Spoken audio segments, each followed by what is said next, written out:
While downtown is pretty quiet right now, on Friday night there are at least a couple dozen planned New Year's Eve parties going on in the Gas Lamp. New Year's has always been a real big night in the Gaslamp Quarter. And so I would just say to everyone coming down, have fun, be safe. Michael Trimble is executive director of the Gas Lamp Quarter Association. He says that some parties will be indoors while others are outside up on rooftops. Everyone really had to, take it slow last year. And so, but this year is a whole new story. So we've learned a lot since March of 2020.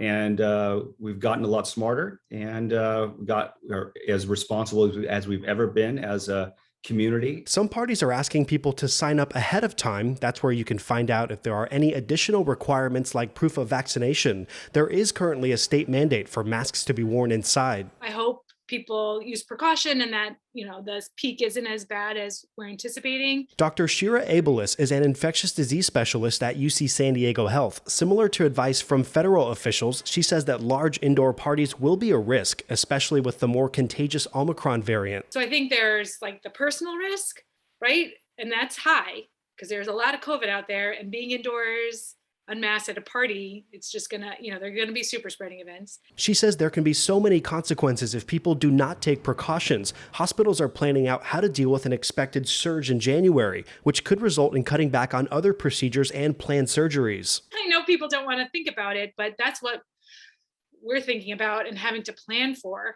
So we're thinking about how are we going to ration healthcare when everyone else is thinking about going to parties. Abelis says outdoor parties will be much lower risk. She suggests if people are having indoor parties to open windows and doors for ventilation. Keeping parties small would also be good, and having people mask up is key. And she says if you're feeling sick, avoid any New Year's parties. It can be a sniffle. It could be, I think I'm tired. That's how it can start. And so if you are feeling like that, you should not go out. For those looking to get tested after New Year's parties, Abelis says it can take up to 5 days after the initial exposure for a person to come back positive.